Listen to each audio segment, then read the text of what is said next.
આજે Bharatiya Janata party Gujarat Pradesh Madhya zone દ્વારા Vadodara મહાનગરમાં social media influencer મીટનું આયોજન કરવામાં આવ્યું હતું, જેમાં મોટી સંખ્યામાં યુવાનો જેઓ સોશિયલ મીડિયા હેન્ડલર છે, પેજ પોતે ક્રિએટ કરે છે, ક્રિએટર છે, કન્ટેન્ટ ક્રિએટર છે, એવા તમામ યુવા વર્ગ આ સોશિયલ મીડિયા ઇન્ફ્લુએન્સર મીટમાં ઉપસ્થિત હતો.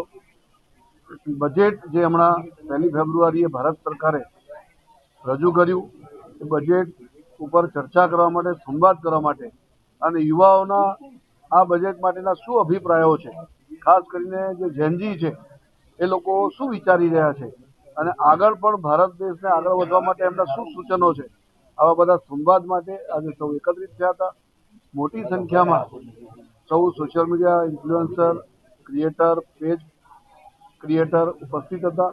હું સૌને ખૂબ ખૂબ અભિનંદન અને શુભકામનાઓ પાઠવું છું. સાથે સાથે આ કાર્યક્રમમાં મુખ્ય વક્તા તરીકે માન્ય શ્રી દિનેશભાઈ મકવાણા, જેઓ સાંસદ શ્રી છે અમદાવાદ પશ્ચિમના, તેઓ મુખ્ય વક્તા તરીકે ઉપસ્થિત હતા. સાથે સોશિયલ મીડિયાના અમારા ગુજરાત પ્રદેશના ઇન્ચાર્જ માન્ય મનનભાઈ ધાણીશ્રી ઉપસ્થિત હતા અને સૌ અધિકારી પદાધિકારી આ કાર્યક્રમમાં ઉપસ્થિત હતા. સૌ બહુ સારી રીતે સંવાદ થયો છે, એમને સૂચનો પણ મળ્યા છે, કેટલાક પ્રશ્નોના જવાબો પણ થયા છે અને ખૂબ સારી રીતે સોશિયલ મીડિયા ઇન્ફ્લુએન્સર મીટ થઈ છે. એ બદલ સૌને હું ખૂબ ખૂબ અભિનંદન આપું.